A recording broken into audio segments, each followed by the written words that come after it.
Remember, what I have to think is not am I bullish on something, but do I think it's going to gain enough over the next 12 months to beat out the competition? These are the 60 stocks that are available to choose from tomorrow. Now, I don't know what's going to be available, guys, because remember, it is a draft, and I go 5th and I go 15th. Okay? This goes from this week, okay, to week before Super Bowl. So that means we have to take a lot of things into consideration, guys. Number one, we have summer coming up. We have COVID, right? We have COVID coming out of COVID. We have a retail boom, potentially. We have restaurants and revenge buying, but then we have a potential cool down. We have a secondary seasonality if there's a new mutant variant.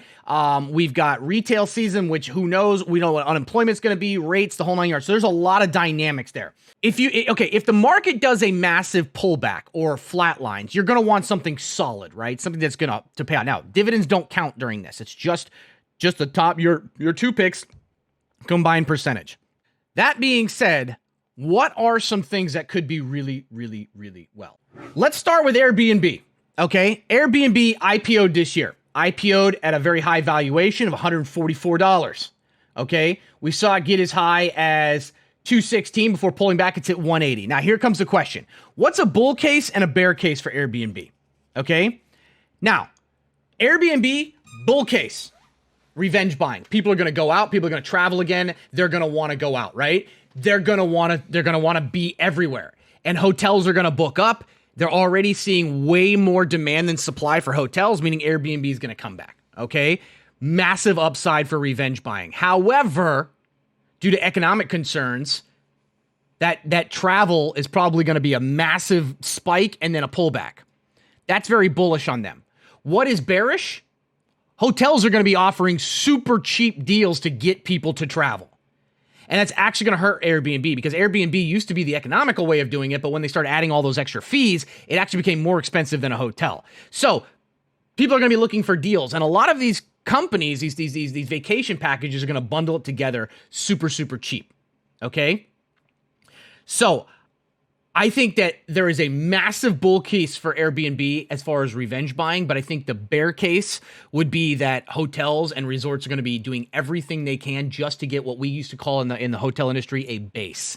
They want their base back. So that's something to keep an eye on for sure. Okay, Google. I'm only bullish on Google. That's all I have been is bullish with Google. I still am bullish with Google. Ad revenue on YouTube is massive. They've put Adpocalypse behind them.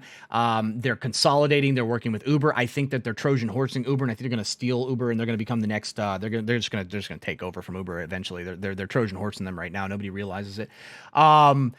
However, we could see ad spending pull back a little bit as people aren't sitting in front of their computers and their tablets and aren't being served as many ads as they go back to work and go back to school. So I could see a slight pullback on Google's revenue as far as the ad side of it. As far as cloud storage, I don't see much of a pullback on it. So I don't really have too much of a bear case here. However, I am to the bear gang. You know, I think that the bear case this is that the growth potential may slow down, but I still see Google at $3,000 easy. So there's a bear case there.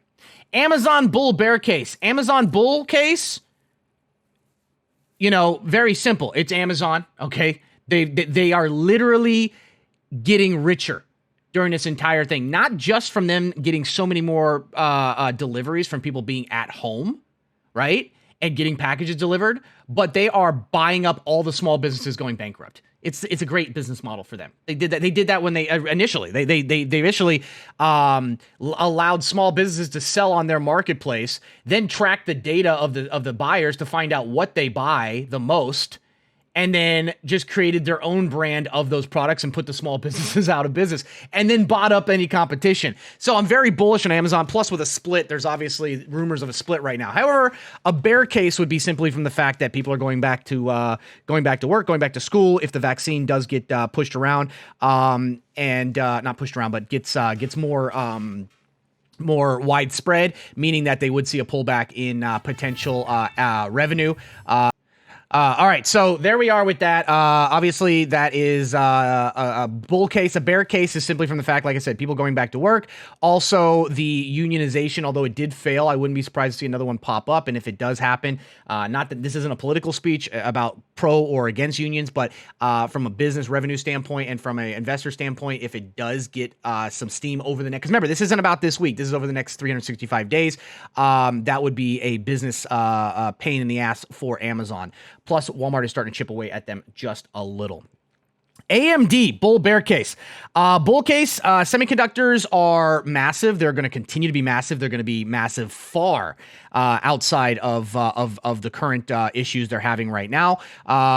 You have, electric vehicles exploding. You have work from home. You have gaming. You have everything. You have the future of business is going to be more remote anyways. You're going to need semiconductors. We're literally in a shortage right now. Once they get that supply chain back in line, sales are going to be through the roof. So there's definitely an AMD bull case there. Bear case, competition, shortage right now, and potential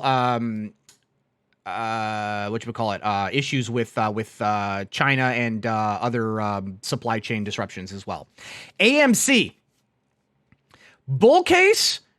Revenge buying, people going back to theaters, go watch movies. We're already seeing Kong versus Godzilla was massive, and we saw that people are really wanting to go back to theaters. However, on the bear side, I think that is a very short-term explosion. I think that streaming, especially with post-COVID world, is going to be, after the initial everybody wants to get back out and be normal again goes over. I think the streaming is going to be more of a normalcy, especially with people who have kids and then people who don't want to go spend $100 fucking popcorn and drinks to go watch a movie.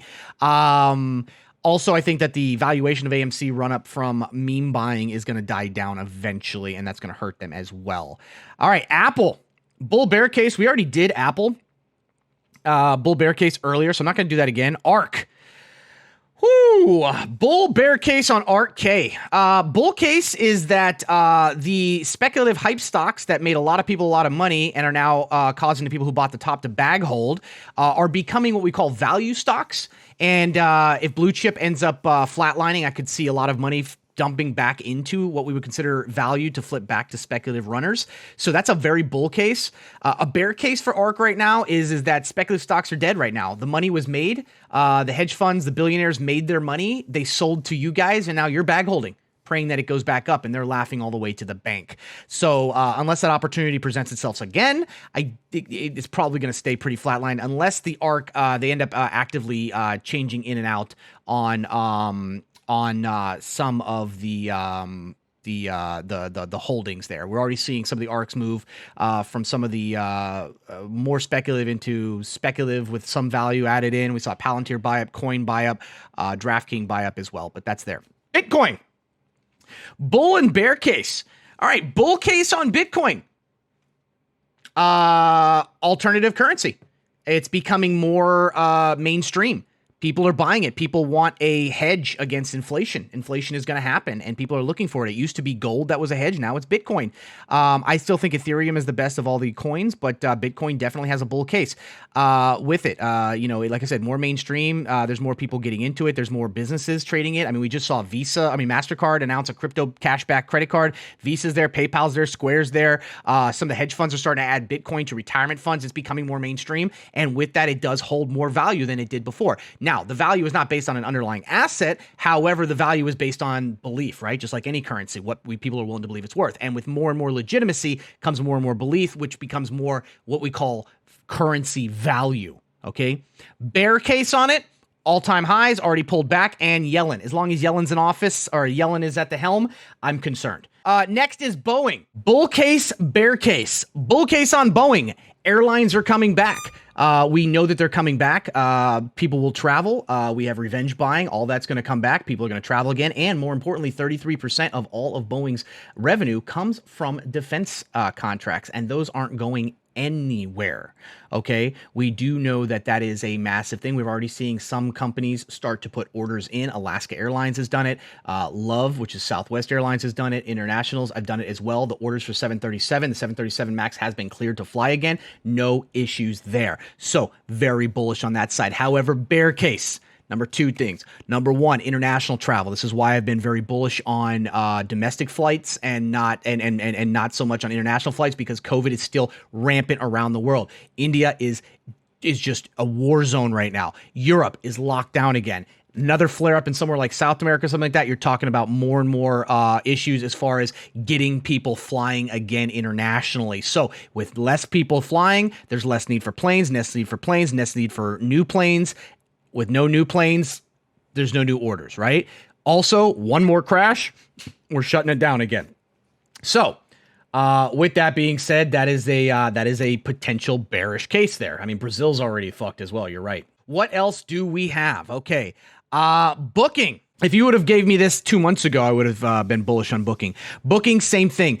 Travel, return to normalcy. Now, here's the crazy thing, and this is why I was so big on domestic stocks before, or not domestic, on revenge and travel agent stocks. Unlike actual companies like hotels and resorts and all of that stuff, the crazy cool thing about online travel agencies is that they make money regardless if people book or not. So when these companies and these resorts and these hotels and all these things are trying to court new or existing customers to come back, one thing that they do is they throw crazy deals out there. And if people want to book, or even if they just want to think about going somewhere, they go on travel agency just to check to see, right? Just to see what the prices are and stuff like that. Well, guess who shows a new user? These guys do. Obviously, I think there was more value in Trivago at the time, but Booking is definitely there. There's a lot of value there. What is the bearish case on it? We saw a lot of that value already come into the stock. And is that priced in already? And if COVID continues to do what it is, or we have another economic pullback, or the jobless issues, international travel especially, it's going to slow down, right? Okay. All right, moving on. Chipotle. Ooh, this is a fun one. You guys know I have a hard on for Chipotle. Why do I have a hard on for Chipotle? Well, ladies and gentlemen, never bet against the burrito. Never, ever, ever, ever bet against the burrito. Why don't you bet against the burrito? Well, number one, let's talk bullish cases. Okay? To the bear gang. Let's talk bullish case on this. Well, a very bullish case on this is simply from the fact that their sales are through the roof, okay? Digital sales were insane. They're adding a Chipotle, which is basically a drive-through for Chipotle, which is the one thing they've been missing. Number two, colleges go back, and I don't know about you, but if you know anybody who's college and who's suffering and starving in college, Chipotle is a godsend for them. It is an absolute godsend. By the way, guys, the market is fucking dying right now. It is an absolute godsend for them. There's nothing quite like getting a large burrito or bowl and a wrap and be able to have 2 meals for it. Chipotle is massive. One of the problems Chipotle was having during the pandemic was the fact that their costs were high. Why were their costs high? Well, that's called customer retention. How do they have the customer retention? Very simple, okay? They ate the delivery fee cost. They knew they were going to lose money, not make the revenue and delivery fees, but that was important because it kept getting those burritos in people's hands. And how do you keep customer retention? How do you keep sales? How do you keep that increase? How do you keep loyalty? By keeping that brand in their mouth, in their minds, and in their trash cans, okay? And in their toilets. That is how you keep customer retention. And they did a good job of that. They did a very good job of it. Very bullish on Chipotle. What is the bear case on it?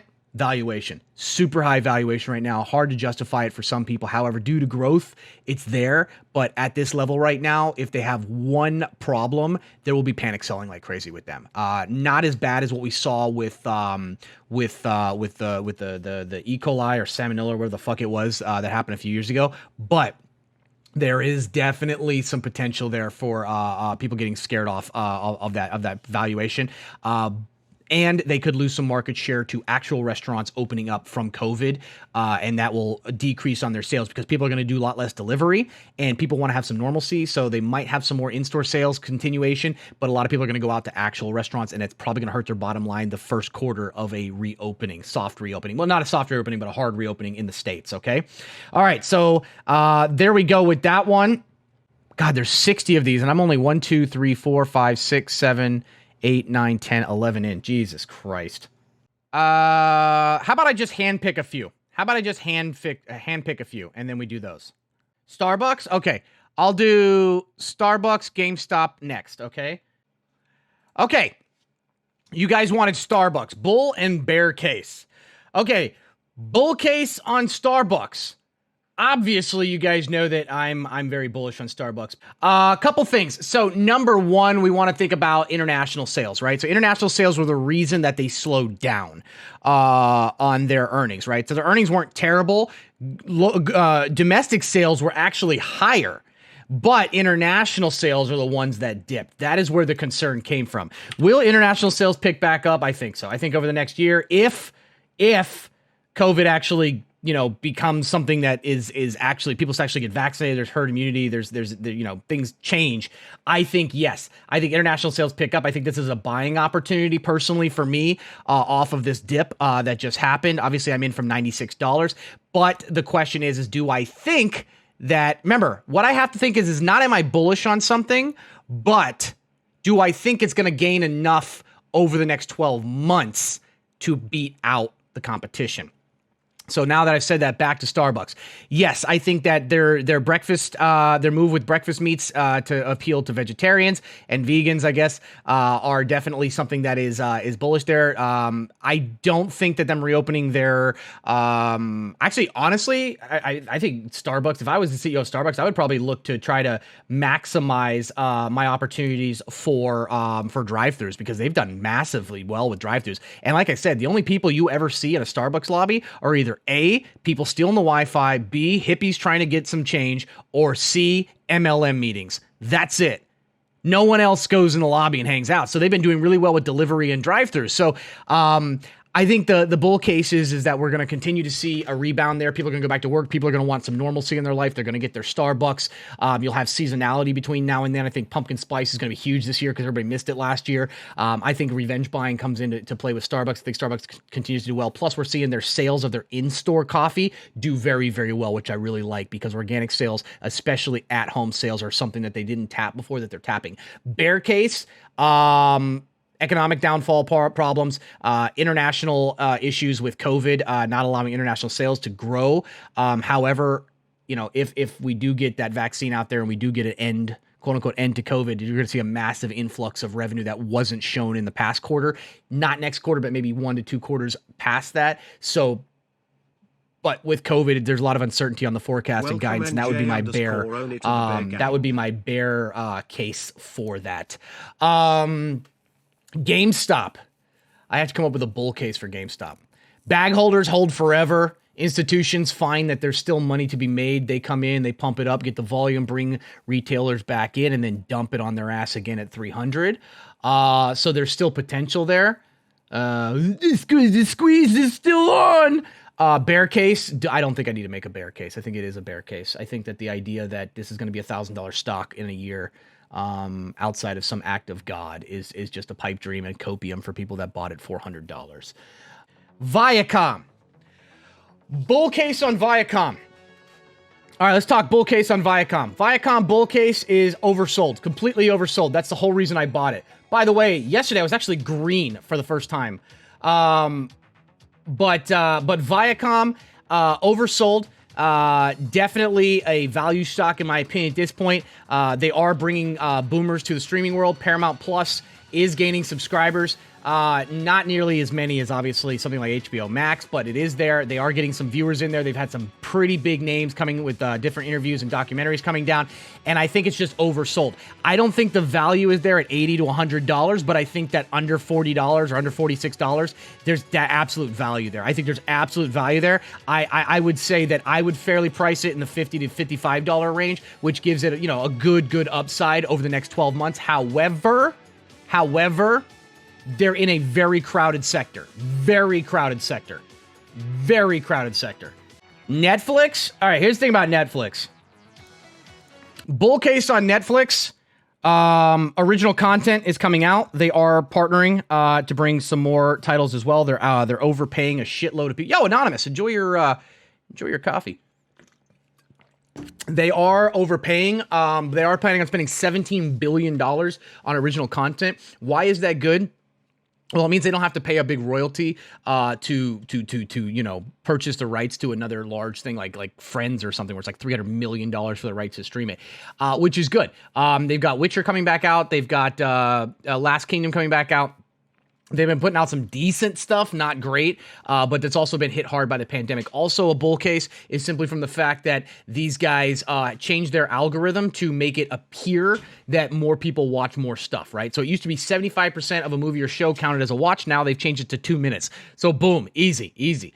On top of that, they are now making it to where they're going to make it harder for password sharing to happen, which is good for them supposedly, because now it forces people to have to actually pay for subscriptions. But that's not how we operate nowadays. People will just they'll just lose watch engagement because they're not going to make up as many subscribers as they lose in watch engagement from people sharing passwords. So they're gonna gain some revenue while losing engagement. I don't think that's a smart decision. Also, Disney Plus is bent them over bad. I mean, they bent them over dry. It's been rough for Netflix. They're losing so much market share, it's not even funny. And now it's becoming like cable almost with the a la carte. I mean, you've got Disney Plus, you've got Apple, you've got Prime, you've got everybody in the world out there. So I think I think there's more bearish case than bullish for Netflix over the next 12 months, outside of them doing something that's just unheard of, unless they pick their own, unless they get a cult show like Stranger Things again or something like that forces people to get in. Maybe they do have something coming, but I'm not sure. I really don't think that they are going to be there. I mean, I have a hard time getting a bull case for them, but you asked. PayPal, I don't even need to. I did a video on it a while ago. PayPal, but I can do bull and bear if you want. Thanks, man. Bull case on PayPal, obviously international reach. Digital payments are becoming an all-time high. PayPal has moved into crypto with Venmo. PayPal is like I said, is becoming a payment powerhouse outside of the United States, which is super important. They have a full ownership of GoPay over in China. They've moved into the infrastructure into Africa, and they're allowing a lot of different trading on their platform as well. As soon as they get into stock trading, I think it's going to be a massive upside as well. But that's a big move for them. On the downside, lots of competition right now. Square is doing very well with CashApp, although Square, as far as infrastructure, is very merchant based and North American exposed. But CashApp is doing really well. Crypto and trading is doing really well for CashApp. They're doing a lot of. Here's the one thing. Can I give you guys something that's changing my mind on CashApp a little bit? CashApp is doing something that a lot of people aren't paying attention to, and that is simply for the fact that they are spending every dime they can find to get the new generation on their platform. As much as people hate CashApp on Twitch, it's working. Because every time they do a giveaway, people sign up for CashApp. Every time there is an idea of crypto, they're like, hey, you can trade on our app. You can send money. Download our app. We'll send you money, and we'll send you 0.00001 Bitcoin. Oh, that's awesome. Now you've got them hooked. Now you have the app. They have money in the app. They don't know how to sell it, or they won't sell it because they think it's going to go to $1 million. So guess what? Now you have that kid sitting there with your app with crypto in it that they're not going to sell. And then all of a sudden, when crypto starts going, and people are like, oh, dude, you got to buy Dogecoin. You got to buy Dogecoin. Easy. Open Cash App. Buy your Dogecoin. It's all about getting into the next generation. That's why you guys are so fucking valuable, because all the boomers are dying off. And all the hedge funds and all the financial branches and all the people who want money, they need new customers. And they don't know how to get new customers without spending millions and millions and millions of dollars to acquire them. And then there's so many out there. That's why you guys are all in one place on one live stream, and you guys are super value. You have a lot of value. Remember that, guys. When you think you're not worth anything, you are very attractive to the right corporation and right people. Okay? All right. Which do you think is the most volatile on the stock list? Most volatile, I would say, depends on what you mean by volatility. Like riskiest to the downside, I would say riskiest to the downside would be GameStop, Moderna. Even though I love Moderna, over the next 12 months, that's a scary fucking stock to own right now. I think those are the most volatile to downside. Most upside potential, without giving away what my potential picks are going to be, Airbnb, Boeing, Delta, Palantir. Oh, downside, also add Peloton in that one. Royal Caribbean on the upside. That's volatile. That doesn't mean best. I mean, like, ones that, if the stars align, they could move the most. Now, safest out of these, if you put a gun in my head and said, I want to invest my money in one that is going to make me money, but that's going to be safe over the next 12 months. Ooh, Home Depot. Those are my three safest, lowest risk, highest return. Home Depot, because hurricane season's coming and they always seasonally go up during hurricane season. And if we have a massive hurricane season this year, obviously Home Depot goes up on speculation. Visa's making lots of big moves, even though I don't like Visa nearly as much as PayPal and Square. I think they just announced the move with Airbnb as well. And McDonald's. McDonald's is recession proof, and they continue to pump money out. So those are some of the ones. I wish I could have done all 60 because we were having a really good run in the beginning there. Microsoft, obviously, I think is a buy the dip opportunity for sure. I think that Microsoft did really well on their earnings. The only thing about Microsoft is that at the all-time high at 260, it was very hard to justify people to buy in on the short-term profit taking was happening. Plus, this market is very volatile and people are very scared and people want to get the fuck out of this market with their profits. They do not want to hold because a lot of people are expecting a massive pullback because we've seen a lot of things move and we've seen a lot of money liquidate from the market. And part of that liquidation has actually been across the board, not just in equities, but also in, we saw it in crypto, we saw it in some bonds, and we saw it in commodities as well. There was like a massive pullback over the course of 2 weeks that didn't show in the market because it wasn't a sharp turn down, but we saw the bleeding happen across all, and it wasn't really a rotation. Real estate is the biggest thing right now. That's why I don't think they can raise rates right now, but real estate bubble is insane. And I really want to hear if the Fed has anything to say about the real estate bubble because it's bad right now. It's bad right now. The chance for a pop is insane. Moratorium in September is going to mean everything. If they do not extend it, there is a massive flood of supply into the market. And like I said, this is why they can't raise rates right now.